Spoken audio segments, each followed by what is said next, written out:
নবনীতার লেখা গল্প ইতিকথা। কলেজের সহপাঠীদের ইয়ার্কি আর দাঁত নিয়ে ঠাট্টা তামাশায় ইতির গা সওয়া হয়ে গেছে। রূপে খামতি থাকায় ইতি নিজেকে গুটিয়ে রাখে এবং ভাবে তার কোনো বন্ধু নেই। ইতি কলেজ থেকে ফিরে মাকে নিয়ে একটা পলিক্লিনিকে আসে। বিভিন্ন স্পেশালিস্ট ডাক্তাররা আলাদা আলাদা ঘরে বসেন। ইতি মাকে অর্থোপেডিকের ডাক্তার অরূপ চ্যাটার্জিকে দেখাবে। ওনার রুমের বাইরেই ওয়েট করছে ওরা। এখনো 6 জন পেশেন্টের পর ইতির মা রীতা দেবীর ডাক আসবে। ডক্টর অরূপ চ্যাটার্জি রুমের পাশে একজন দাঁতের ডাক্তারের রুম আছে। অনেকগুলো পোস্টার রয়েছে ওই চেম্বারের বাইরে। তাতে এও লেখা আছে যে এখানে কসমেটিক সার্জারি এবং কিছু ক্লিপ লাগিয়ে উঁচু দাঁত ঠিক করা হয়। এসবই খুঁটিয়ে দেখছিল ইতি। তখনই রীতা দেবী ডাকলেন ইতিকে। ওদের নাম্বার এসে গেছে। ইতির বাবা একটা কারখানায় চাকরি করতেন। বাবার জমানো টাকা যা ছিল দিদির বিয়েতে তা প্রায় শেষ হয়ে যাবে। তা যাক, টাকাটা দরকারই বা কিসের। ইতি তো আর বিয়ে করবে না। করবে না মানে হবে না। হ্যাঁ, এরকমই বিশ্বাস করে ইতি। ইতির এই পৃথিবীতে আসাটাই যেন একটা দুর্ঘটনা। দুই দিদির পর ছেলের আশায় যখন ইতির মা তৃতীয়বার প্রেগনেন্ট হলেন, তখন ওদের বাবা হেঁটে তারকেশ্বরে পুজো দিতে গিয়েছিলেন ছেলের আশায়। কিন্তু লাভ হয়নি। আবার মেয়েই জন্মালো। তাই ঠাকুরমা নাম রেখেছিলেন ইতি। মানে অনেক হয়েছে, আর চাই না। ভাবলেও হাসি পায় ইতির। দুই দিদি দেখতে সুন্দর। তাই কলেজে পড়তে পড়তেই বড়দির বিয়ে হয়ে গেছে। আর ছোটদির তো 12 ক্লাসের পর আর পড়াশোনাই করতে চাইলো না। ওর পছন্দ করা ছেলের সাথেই বিয়ে হচ্ছে ওর। ইতি জানে ওকে দেখতে ভালো নয়। আয়নার সামনে দাঁড়াতে ওর নিজেরই খারাপ লাগে। ওপরের পাটির দাঁতগুলো মাড়ি সহ বেশ খানিকটা উঁচু। মুখটা ঠিকভাবে বন্ধও হয় না। হাসলে কালো মাড়ি বেরিয়ে যায়। দেখতে বেশ খারাপ লাগে। এই জন্য প্রাণ খুলে হাসতেও পারে না ইতি। তবু সবকিছুর মধ্যে ইতির নিজের চোখ দুটি দেখতে বেশ ভালো লাগে। যদিও কোনোদিন কেউ বলেনি, তবু ইতির মনে হয় ও চোখ দুটো বেশ সুন্দর আর গভীর। আর একটা সম্পদ আছে ইতির।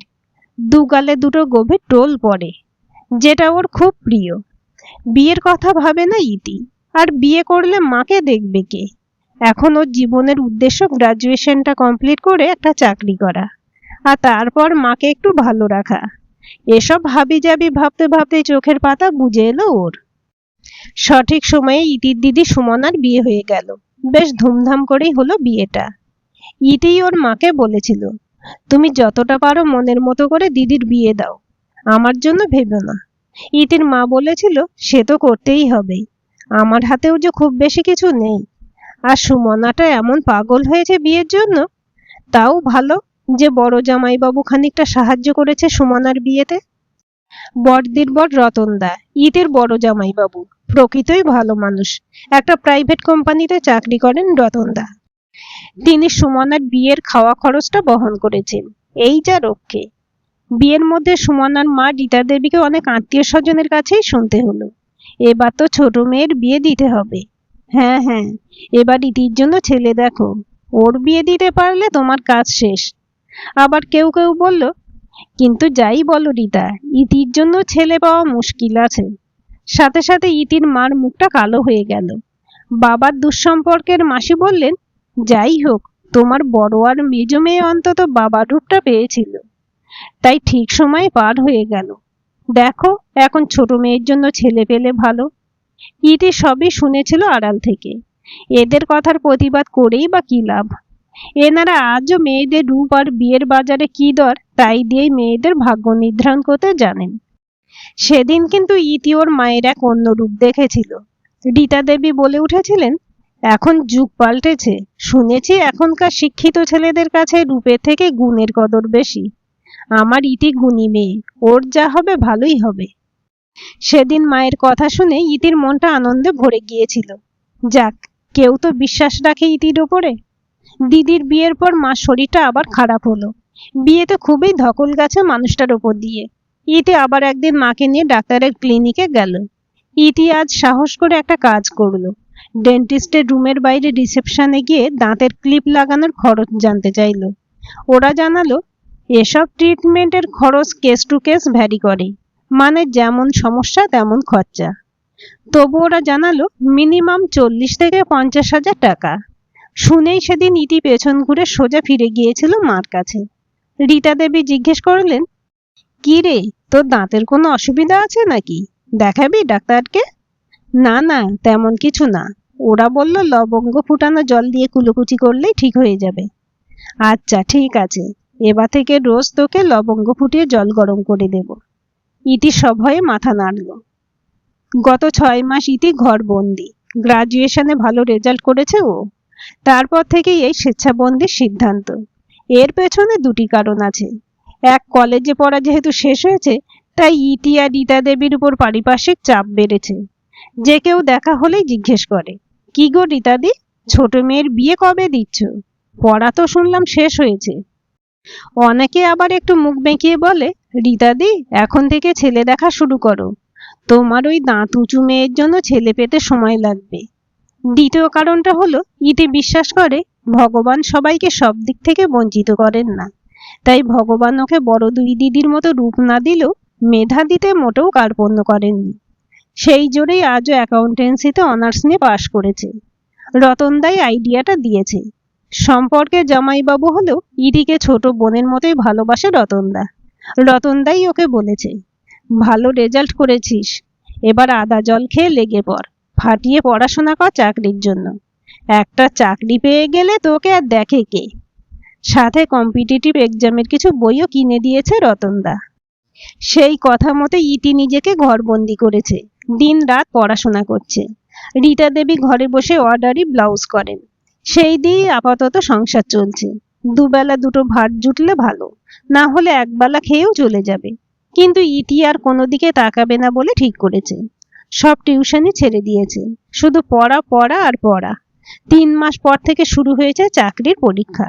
সব পরীক্ষা দিতে পারে না ইতি। ফর্ম ফিল আপ করতেও অনেক খরচা। সিলেক্টিভ কিছু চাকরির পরীক্ষা দিচ্ছে ও। মা ছোটবেলার কতগুলো ছোট ছোট সোনার আংটি বের করে দিয়েছে। এগুলো নাকি ও আর দিদিরা মুখে ভাতে পেয়েছিল, সেগুলোই বিক্রি করে ফর্ম ফিল আপে টাকা জোগাড় করেছে ইতি। এভাবেই একটা বছর কেটে গেল, কিন্তু না, তবু ভাগ্যের শিকে ছিঁড়ল না। একদিন ইতি মাকে বলল, মা, এভাবে আর কতদিন চলবে? তোমার হাত তো প্রায় খালি, ভাবছি এবার টিউশনি শুরু করব। মা চিন্তিত মুখে বললেন, তা ঠিকই, বেশ অসুবিধা হচ্ছে এবার সংসার চালাতে, কিন্তু তোকে কাজ করতে বলতেও খারাপ লাগছে। কোনো ব্যাপার না মা, আমি 1 বছরে যা পড়েছি তাই দিয়েই এবার পরীক্ষাগুলো দিয়ে যাব। মা শুকনো গলায় বললেন, দেখ, যা ভালো বুঝিস। ইতি পুরনো টিউশনির বাড়িতে গেল। ইতিকে দেখে যেন বাচ্চাদের আর ওদের মায়েদের ধরে প্রাণ এলো। বাচ্চাদের মা বললেন, জানো, এই 1 বছরে 3 বার টিচার চেঞ্জ করতে হয়েছে আমাকে। এরা তোমার কাছে ছাড়া পড়তেই চায় না। ভালো হলো তুমি এলে, এবার তুমিই পড়াও এদের। ইতিও মুখ ফুটে বলেই ফেলল, বৌদি, এবার টাকাটা একটু বাড়িয়ে দেবেন, উঁচু ক্লাস তো, সময়ও বেশি দিতে হবে। তখন বাচ্চাদের মা একটু গাঁইগুঁই করলো। পরের দিন জানালেন ওদের বাবা রাজি হয়েছে মাইনা বাড়াতে। ইতি আবার শুরু করলো টিউশনি। সকালটা নিজে পড়ে, সন্ধ্যায় টিউশনি। 2 বছরের মাথায় গিয়ে সত্যিই শিখেছে নিল ইতির ভাগ্যে। সরকারি ব্যাংকে চাকরিটা পেয়ে গেল ইতি। বাড়ি থেকে একটু দূরে ব্যাংকটা, যেতে আসতে সময় লাগবে অনেকটা, কিন্তু তবুও ইতি ঠিক করলো বাড়ি থেকেই যাতায়াত করবে ও। 3 মাস হলো ইতি চাকরিতে জয়েন করেছে। অনেক বলেও মাকে সেলাইয়ের কাজটা ছাড়াতে পারেনি। রীতা দেবী বলেন, তুই সকালবেলা চলে যাস আর আসিস সেই রাতে। সারাদিন বসে কি করব আমি? কাজ করলে তাও সময় কাটে। ইতির চাকরির খবর শুনে দিদি জামাইবাবুরা খুব খুশি হয়েছে, বিশেষ করে রতনদা। রতনদা একটা ঘড়ি গিফট করেছে ইতিকে। গতকাল মাকে নিয়ে আবার ডাক্তার দেখাতে গিয়েছিল ইতি। মনের মধ্যে সেই পুরনো ইচ্ছেটা আবার চারা দিয়ে উঠেছে, তাই সাহস করে একটা অ্যাপয়েন্টমেন্ট নিয়ে নিয়েছে ডেন্টিস্টের। কালই ইতি দেখেছে ডেন্টিস্টের নেম প্লেটটা বদল হয়েছে। চেম্বারের বাইরে কালো প্লেটে সোনালি হরফে লেখা ডক্টর ময়ূখ রায়। ইতি মনে মনে ভেবেছে ময়ূখ কথার অর্থ হলো আলো বা কিরণ। নামের নিচে বেশ কতকগুলো ডিগ্রি লেখা, যা ইতির বোধগম্য হয়নি। আজ শনিবার, আজ একটু তাড়াতাড়ি পড়িয়ে বেরিয়ে পড়ল ইতি। ডাক্তারের চেম্বারের সামনে সন্ধ্যে 6টায় পৌঁছে গেল ও। 6:15-তে ডাক পড়ল ইতির।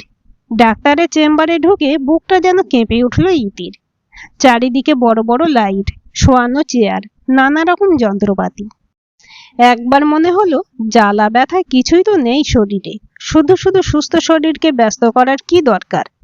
মন বলল, চল ইতি চল, পেছন ফিরে সোজা বাড়ি চল, টাকা দিয়ে শরীরকে ব্যথা দিয়ে কি লাভ।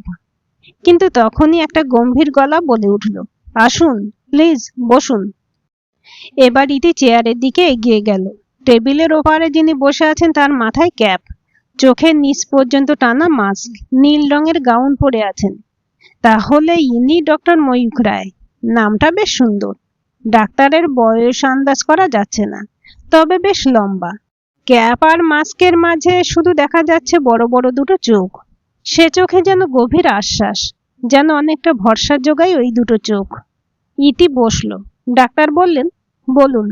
হ্যাঁ বলুন, কি অসুবিধা আপনার? কোনো অসুবিধা নেই। এবার ডাক্তারের চোখে বিস্ময়। তাহলে এখানে কি করছেন?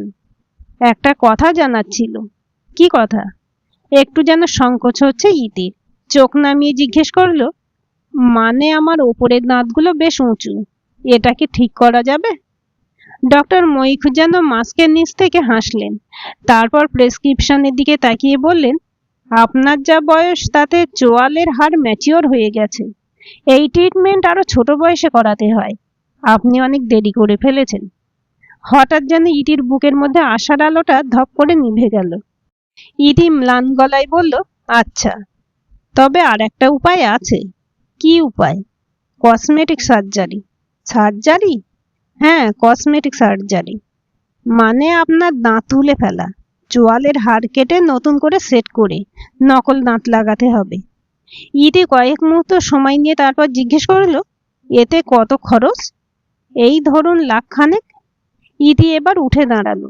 আচ্ছা, ধন্যবাদ বলে বেরোতে যাবে, তখনই ডাক্তার বললেন, আচ্ছা দাঁড়ান, একবার আমাকে চেক করতে দিন। বেল বাজিয়ে একজন মহিলা অ্যাসিস্ট্যান্টকে ডাকলেন। বললেন, চেয়ারে পেশেন্টকে পজিশনিং করতে। মহিলা অ্যাসিস্ট্যান্ট ইটিকে এক্সামিনেশন চেয়ারে শোয়ালো। তারপর গলা থেকে পেট পর্যন্ত একটা কাপড়ে ঢাকা দিয়ে দিল। চেয়ারের মাথার দিকে সুইচ টিপে উঁচু করে দিল। কিভাবে হাঁ করে থাকতে হবে বুঝিয়ে দিল। তারপর লাইটটা মুখের উপর ফেললো।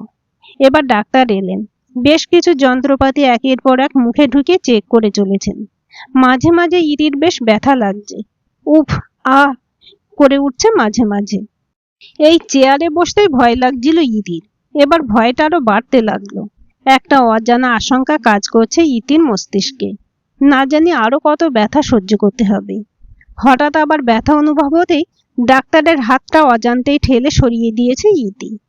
ডাক্তারের হাতের যন্ত্রটা ছিটকে গিয়ে ওনার মুখে লেগেছে। সাথে সাথে ডাক্তার চিৎকার করে উঠলেন, এ কি রকম অসভ্যতা! ছোট বাচ্চারাও তো এমন করে না। ইতি ঘাবড়ে গিয়ে বলল, ব্যথা লাগছিল যে। এইটুকু ব্যথা সবাই সহ্য করতে পারে। আপনি যদি না পারেন তাহলে আমার কাছে ট্রিটমেন্ট করাতে হবে না। ইতির মাথাটা গরম হয়ে গেল। এ কেমন ডাক্তার রে বাবা! ডাক্তারদের এত অধৈর্য হলে কি চলে? ইতি বুকের উপর রাখা কাপড়ের শিটটা তুলে চেয়ারের উপর ফেলে দিয়ে বলল, ঠিক আছে, করাতে চাই না আমি ট্রিটমেন্ট। চেয়ার থেকে উঠে দাঁড়াতে ইতি দেখলো ডাক্তার নিজের নাকটা চেপে ধরেছেন। মহিলা অ্যাসিস্ট্যান্ট পাশেই ছিল। সেও ছুটে এসেছে খানিকটা তুলো নিয়ে। তুলোটা ডাক্তারের দিকে এগিয়ে দিতেই উনি হাত সরালেন নাক থেকে।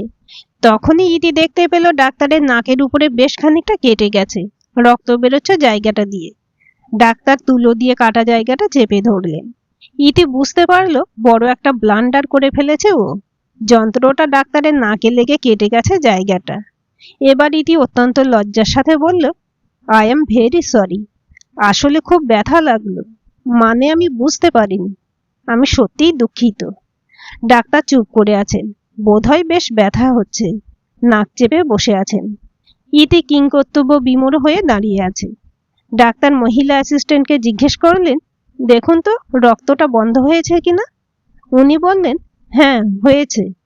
ডাক্তার আবার বললেন, একটু ফ্রেশ তুলো আর একটা টেপ দিন।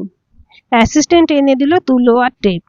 ডাক্তার নিজেই তুলোর উপর টেপটা লাগিয়ে ব্যান্ডেজ করে নিয়ে বললেন, আমার ডাক্তারি জীবনে এটা দ্বিতীয়বার পেশেন্টের কাছে মার খেলাম। প্রথমবার একটি 3 বছরের বাচ্চা আমার মুখে লাথি মেরেছিল। ইতি আবার লজ্জিত গলায় বলল, আই এম ভেরি সরি। বসুন। হ্যাঁ? ডাক্তার প্রায় ধমকের সুরেই বললেন, বসুন বলছি। ইতি আবার বসলো। ডাক্তার বললেন, 6 মাসের একটা ট্রায়াল দিয়ে দেখতে পারি। কিসের? কিসের আবার? আপনার দাঁতের। 20-25-এ হয়ে যাবে। 20-25 হাজার? আচ্ছা। কি আচ্ছা? তাতে কি হবে? দাঁতের মাপ নিতে হবে। অবশ্য যদি আপনি নিতে দেন, তারপর সেই মাপের ব্রেস তৈরি করে সেটা দাঁতের উপর লাগানো হবে। আর প্রতি 15 দিনে আপনাকে এখানে আসতে হবে ব্রেস টাইট করাতে। ওটা খাবার সময়ও লাগানো থাকবে? হ্যাঁ। শোবার সময়? হ্যাঁ। বসার সময়, হাঁটার সময়, স্নানের সময়, সব সময় লাগানোই থাকবে। আচ্ছা আচ্ছা। টাইট করার সময় ব্যথা লাগবে? হ্যাঁ। মানে? মানে ব্যথা একটু লাগতেই পারে। একটু? এবার ডাক্তার চোখ গোল করে বললেন, একটু বেশিও লাগতে পারে। ইতি বুঝলো ডাক্তার বিরক্ত হচ্ছেন, তাই সংক্ষেপে বলল, টাকা কবে দিতে হবে? ব্রেস তৈরি হয়ে গেলে। আচ্ছা। যাব? কোথায়? না মানে এবার যেতে পারি? হ্যাঁ। তবে আবার বলছি, এটা ট্রায়াল মাত্র, কোনো গ্যারান্টি নেই। 30 বছরের পেশেন্টে এই ট্রিটমেন্টের রেজাল্ট খুব একটা আশাজনক নয়। ইতি একটু ভেবে নিল। 3 মাসে 20,000 মতো জমেছে ওর হাতে। না হয় সেটা একবার নিজের জন্যই খরচা করলো। ইতি মাথা নেড়ে উঠে পড়ল। রুম থেকে বেরোনোর আগে আর একবার পেছন ফিরে বলল, আমি সত্যিই দুঃখিত। ডাক্তার এবার নরম গলায় বললেন, ইটস ওকে। আপনার নেক্সট অ্যাপয়েন্টমেন্ট 13ই সেপ্টেম্বর। ইতি মাথা নেড়ে বেরিয়ে এলো। 13ই সেপ্টেম্বর, বুধবার। বাড়ি ফিরতে ফিরতে প্ল্যান করে নিল ইতি, ম্যানেজারকে বলে একটু আগে বেরিয়ে আসবে সেদিন। ইতির কাজে এমনিতে ম্যানেজার বেশ খুশি, আশা করা যায় না করবেন না। তারপরে একটা অন্য চিন্তা মাথায় চাড়া দিয়ে উঠল। ইতির দাঁতে ব্রেস লাগিয়ে ব্যাংকে যাবে, সবাই হাসাহাসি করবে নিশ্চয়ই। নিজেদের মধ্যে আলোচনা করবে, এই দাঁত উঁচু মেয়েটার এই বুড়ো বয়সে সুন্দরী হবার শখ জেগেছে, ইত্যাদি ইত্যাদি। সে যাই হোক, তবু একবার চেষ্টা করে দেখবে ইতি। কত কথাই তো শুনেছে এই 30 বছরের জীবনে। না হয় আরো একটু শুনবে, না হয় সারা জীবনই শুনবে। আজ বুধবার, 13ই সেপ্টেম্বর। ইতি সঠিক সময়ে পৌঁছে গেল ডাক্তারের ক্লিনিকে। আজও একই বেশভূষা ডাক্তারের, সেই ক্যাপ, সেই মাস্ক, গাউন, গ্লাভস। গলার স্বর শুনে মনে হয় ডাক্তারের বয়স 30 থেকে 50-এর মধ্যে, যা খুশি হতে পারে। বোঝার কোনো উপায় নেই। চেম্বারে ঢুকতেই ডাক্তার বললেন, আপনি ডেন্টাল চেয়ারে বসুন। আজ আগে থেকে সেই মহিলা অ্যাসিস্ট্যান্ট উপস্থিত ছিলেন। সে আগের দিনের মতোই পজিশনিং করিয়ে দিল ওকে। ডাক্তার এসে একটা আর্চের মতো জিনিস দেখিয়ে বলল, এটা মুখে ঢোকানো হবে। 3-4 বার এটা ঢোকানোর প্রয়োজন হতে পারে। আশা করি ব্যথা লাগবে না, রিল্যাক্স থাকুন। ইতি মাথা নাড়ল। ডাক্তার খুব সাবধানে 3-4 বার আঁচটা মুখে ঢোকালেন, আবার বের করলেন। কয়েকবার বাইট করতে বললেন। বেশ খানিকটা সময় হাঁ করে থাকতে থাকতে ইতির চোয়াল ব্যথা হয়ে যাচ্ছিল। কিন্তু না, আজও কিচ্ছু বলবে না, সহ্য করবে। এক সময় চোয়ালের ব্যথায় চোখ দিয়ে জল বেরিয়ে এলো ইতির। ডাক্তার বোধহয় সেটা লক্ষ্য করে বললেন, কি হলো, ব্যথা লাগছে নাকি? তবু ইতি মুখটা হাঁ করে আছে দেখে এবার ডাক্তার বললেন, মুখ বন্ধ করতে পারেন এবার। ইতি মুখ বন্ধ করতে পেরে যেন বেঁচে গেল।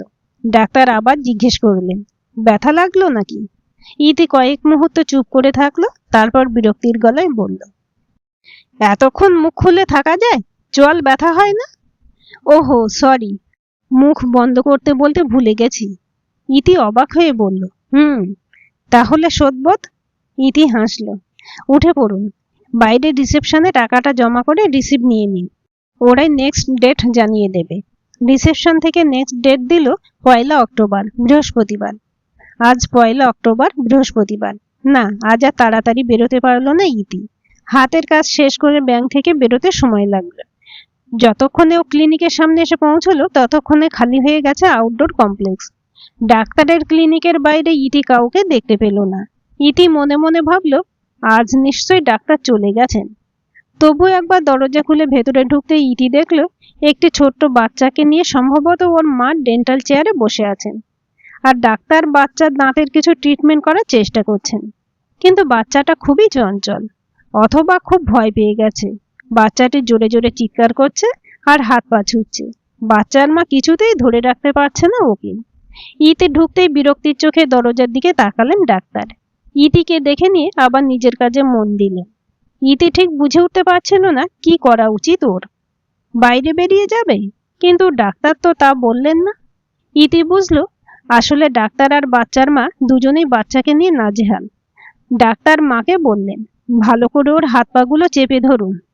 মা বেচারি 2 হাতে, বাচ্চা 4 হাত পা কি করে চেপে ধরবে, কিন্তু তবু আপ্রাণ চেষ্টা চালিয়ে যাচ্ছেন। এবার ইতি সাহস করে বাচ্চাটির সামনে গিয়ে দাঁড়ালো। বাচ্চাটি প্রথমে নতুন মানুষ দেখে অবাক হয়ে তাকালো ইতির দিকে। তখনই ইতি হাত, মুখ, চোখ, জিভ, মাথা নেড়ে নানা রকম অঙ্গভঙ্গি করতে লাগলো। আর বাচ্চাটিও বেশ মজার ভঙ্গিতে দেখতে লাগলো ইতির দিকে। ব্যাপারটা বুঝে নিয়ে ডাক্তার চটপট সুযোগে সদ্ব্যবহার করতে লাগলেন। অল্প সময় বাচ্চাটির দাঁতের ট্রিটমেন্ট শেষ হলো। ডাক্তার ইতির দিকে তাকিয়ে বললেন, থ্যাংক ইউ। আজও সেই একই রকম ক্যাপ, মাস্ক, গাউন পরে আছেন ডাক্তার। ইতির একবার মনে হলো ডাক্তারের মুখটা একবার দেখতে পেলে বেশ হতো। মাস্কের নিচে ডাক্তার আদৌ হাসলেন কিনা ঠিক বোঝা গেল না। ইতি হেসে বলল, মোস্ট ওয়েলকাম। বাচ্চার মাও ইতিকে ধন্যবাদ জানিয়ে বেরিয়ে গেল। ডাক্তার বললেন, অনেক দেরি করে ফেলেছেন আজ। হ্যাঁ, মানে ব্যাংক থেকে বেরোতে দেরি হয়ে গেল। তা ব্যাংকে অন্যদিন গেলে হচ্ছিল না? না। ডাক্তারের চোখের দৃষ্টিতে বোঝালেন উনি বেশ বিরক্ত হয়েছেন।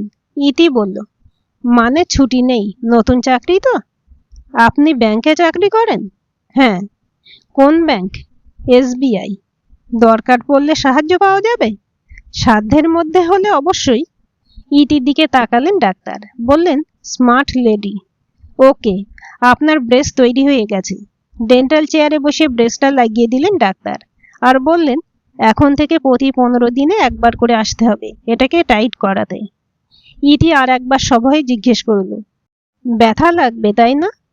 ডাক্তার তাকালেন ইতির দিকে, চোখে যেন খানিকটা কৌতুকের দৃষ্টি। মুখে কিছু বললেন না। নেক্সট কবে আসবো? 15ই অক্টোবর। 15ই অক্টোবর তো সপ্তমী, তাতে কি? আপনি আসবেন? ডাক্তারদের ছুটি নেই, আপনার আছে? হ্যাঁ। তাহলে সময় মতো চলে আসবেন। আচ্ছা। আপনি কি একাই ফিরবেন? হ্যাঁ, রাত হয়েছে অনেক। ইতি ঘড়ির দিকে তাকালো, রাত 10টা 10। হ্যাঁ, তা হয়েছে। কিসে ফিরবেন? অটো কিংবা ক্যাব? এত রাতে এদিকে পাওয়া মুশকিল। ঠিক আছে, আমি চলে যাব। ওকে। ইতি বেরিয়ে এলো। হসপিটাল থেকে বেরিয়ে রাস্তায় দাঁড়িয়ে আছে ইতি। প্রায় 20 মিনিট হয়ে গেল। সত্যি কোনো অটো পাচ্ছে না।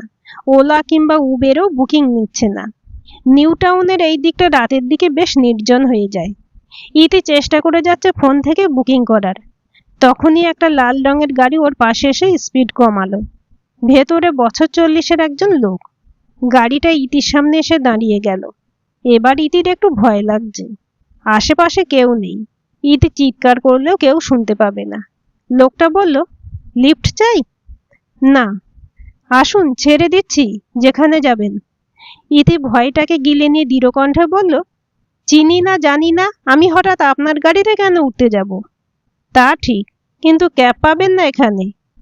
আপনাকে ভাবতে হবে না, আপনি যান। তবু গাড়িটাকে দাঁড়িয়ে থাকতে দেখে ইতির মাথাটা গরম হয়ে গেল।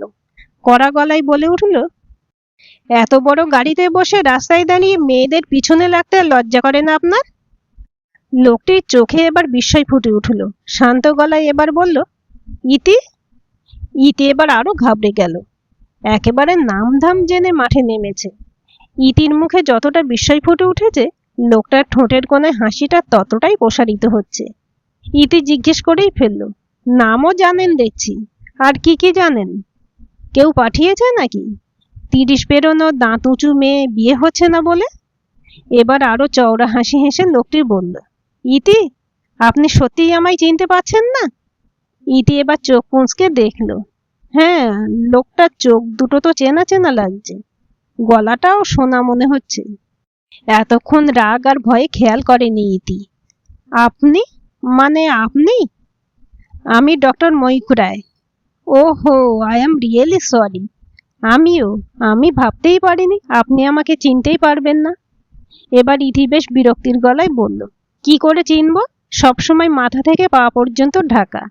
ওই চোখ দুটো ছাড়া কোনোদিন মুখ দেখেছি নাকি আপনার? এবার ডক্টর ময়ূক জিভ কেটে বললেন, ভুল হয়ে গেছে। আসুন, বড় রাস্তায় ছেড়ে দিচ্ছি। ওখান থেকে পেয়ে যাবেন অটো। ইতি উঠে বসলো গাড়িতে। নিউ টাউনের ফাঁকা রাস্তায় হু হু করে গাড়ি ছুটছে।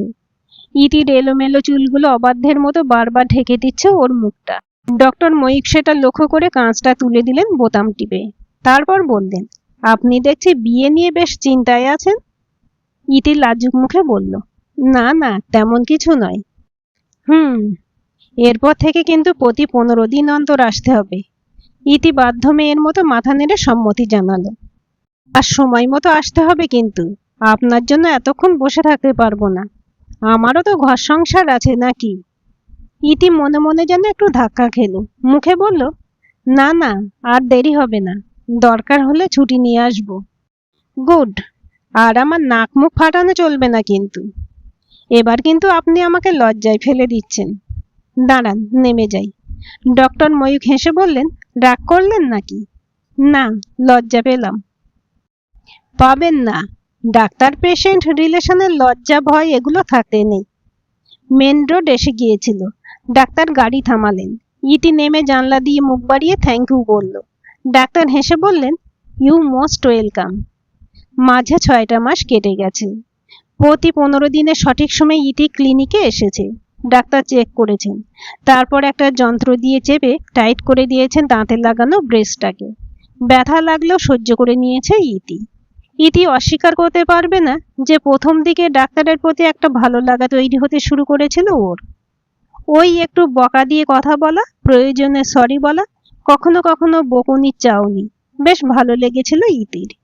যেদিন প্রথম ইতি ডাক্তারের মুখ দেখেছিল, ও ভেবেছিল এ যে রীতিমতো হ্যান্ডসাম, সৌম্যদর্শন। কিন্তু পরক্ষণেই ইতি নিজেকে সামলে নিয়েছিল। ইতি জানে ওর মতো মেয়ে স্বপ্ন দেখতে নেই, তবু সেই মুহূর্তটা ছিল খুব সুন্দর। ইতি সেদিন প্রথম গাড়িতে কোনো পুরুষের পাশের সিটে বসেছিল। ভালো লেগেছিল ডাক্তারের সঙ্গ। কিন্তু যখনই ডাক্তার মনে করিয়ে দিয়েছিলেন যে ওনার ঘর সংসার আছে, ইতির জন্য রাত অবধি অপেক্ষা করতে পারবেন না, তখনই ভুল ভেঙেছিল ইতির।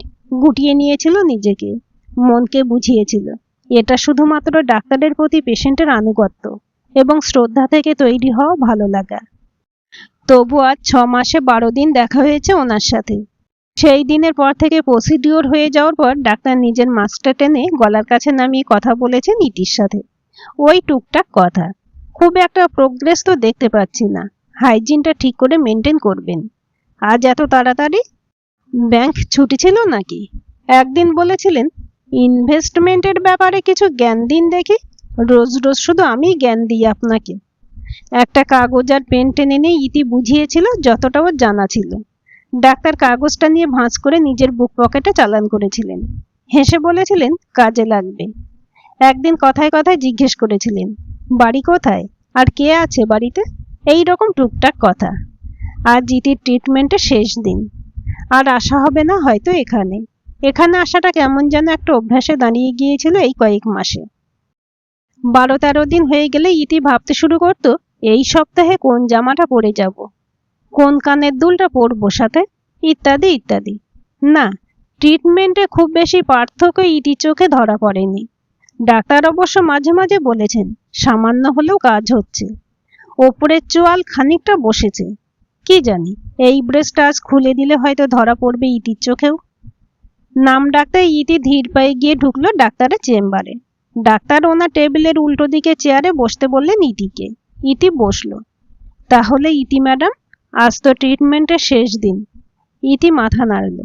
তাহলে চলুন ব্রেসটা খুলে দেখা যাক। ইতি এখন ট্রেন্ড হয়ে গেছে। নিজেই গিয়ে ডেন্টাল চেয়ারে বসে কাপড়ের শিটটা টেনে নিল গলা অবধি। মহিলা অ্যাসিস্ট্যান্ট অবশ্য নিয়ম অনুযায়ী দাঁড়িয়ে আছেন।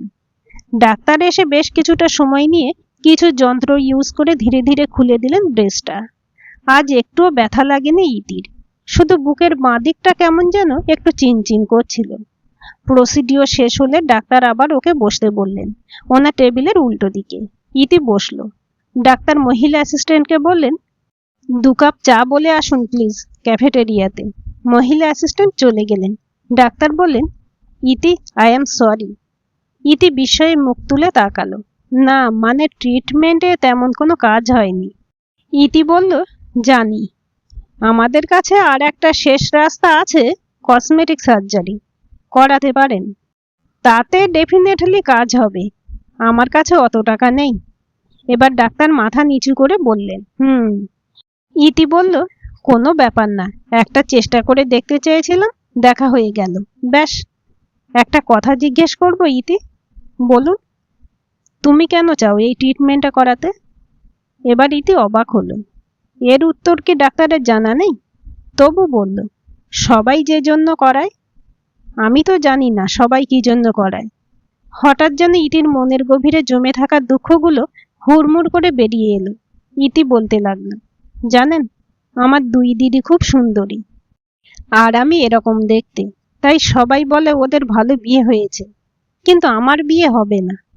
স্কুলে কলেজে বন্ধুরা ডোনাল্ড ডাক, দাঁতেশ্বরী, দাঁতকুমারী, আরো না জানি কি কি বলতো আমাকে। সবচেয়ে বড় কথা কি জানেন, আয়নার সামনে দাঁড়ালে আমারও মনে হয় আমিও তো সুন্দর না হোক ঠিকঠাক দেখতে হতে পারতাম। ডাক্তার এবার ইতিকে অবাক করে দিয়ে বলল, কেন ইতি, তুমি সুন্দর নও? ইতি দুপাশে জোরে জোরে মাথা নেড়ে বলল, না, কখনো না। তুমি ভুল জানো। জানো ইতি, তোমার ট্রিটমেন্ট করার সময় আমি মন প্রাণে চাইছিলাম তোমার ট্রিটমেন্ট যেন সফল না হয়। কেন জানো? ইতি অবাক হয়ে ডাক্তারের দিকে তাকিয়ে আছে। কি বলতে চাইছেন উনি?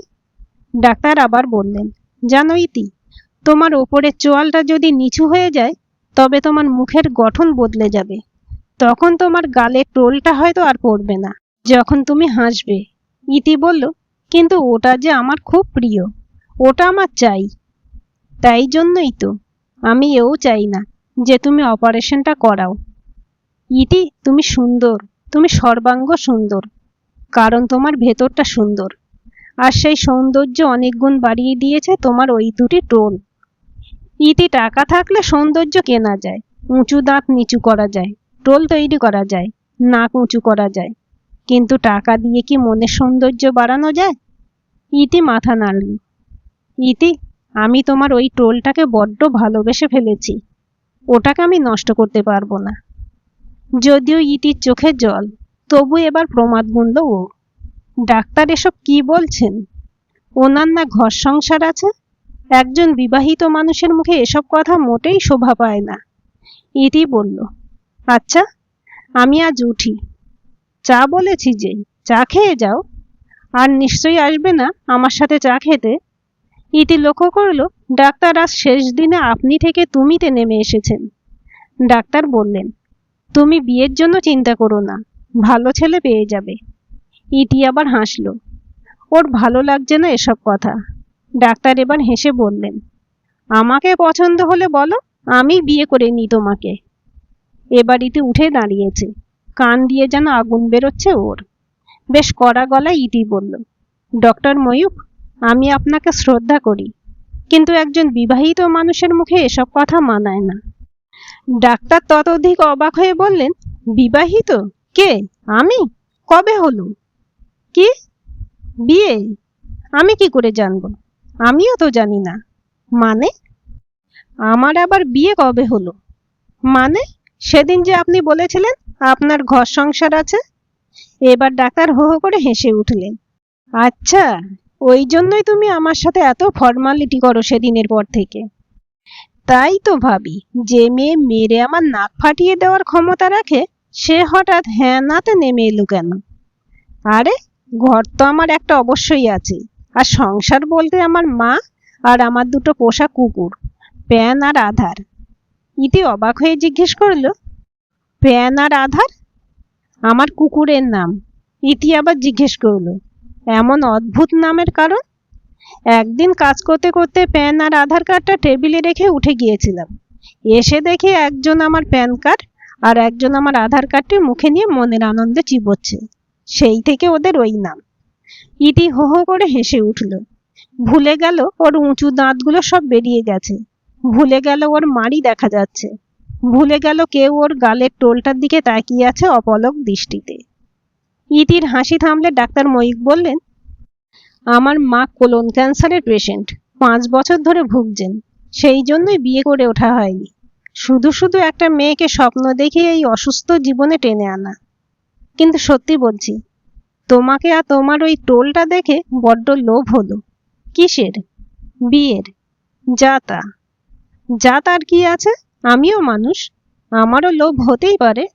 করবে কি? বিয়ে? ইতি লাজুক গলায় বলল, ভেবে দেখব। ঠিক আছে, ভেবে দেখে জানিও। তবে হ্যাঁ, বিয়ে করলেও আমি কিন্তু তোমাকে বলবো না তুমি তোমার মাকে ছেড়ে আমার মায়ের সেবা করো। তোমরা যেমন আছো তেমন থাকবে, আমরা যেমন আছি থাকবো। এখন যেমন করছি 15 দিনে একবার দেখা করব। কোথায়? এই চেম্বারে? তা হতেই পারে। আর কোনো অপশন? ওই ধরো একবার তোমার বাড়িতে, একবার আমার বাড়িতে, অল্টারনেটলি। এটা ভালো আইডিয়া। ততক্ষণে চা নিয়ে ঢুকলো ক্যাফেটেরিয়া ছেলেটা। চায়ে চুমুক দিয়ে ইতি বলল, সত্যি করে বলুন তো, দয়া করতে চাইছেন? ধুর, পাগল নাকি? ওই যে বললাম, ওই টোলটার প্রেমে পড়ে গেছি। শুধু টোলটার? টোল আর টোলের মালকিনের। আমাকে মানাবে না আপনার পাশে। ঠিক আছে, তবে থাক। কি? বিয়ে? জানতাম। কি? ওই আপনি ইয়ার্কি মারছেন, বিয়ে বিয়ে করে। মানে বলতে চাইছি বিয়েটা থাক, চলো প্রেম করি। আপনি না, যা তা। তা ঠিক। তাহলে ওই কথাই রইল, আগে প্রেম পরে বিয়ে। চায়ের কাপ হাতে নিয়ে দুজনেই হেসে উঠল। ডক্টর ময়ূক বলে উঠলেন, দু গালে টোল ফেলা হাসি। তার অর্ধেকটা তোমার, অর্ধেকটা আমার। আমার অর্ধেকও তোমায় দিলাম। ইতির ঠোঁটে তখনও হাসিটা লেগেছিল। আর ঠিক তখনই কোনো রকম আগমন বার্তা ছাড়াই আনন্দশ্রুর ধারা নেমে এলো ওর দু চোখ বেয়ে। গল্পটি কেমন লাগলো কমেন্ট করে জানাবেন। ভালো লাগলে লাইক, শেয়ার এবং সাবস্ক্রাইব করবেন। আর অবশ্যই বেল আইকনটি ক্লিক করে রাখবেন।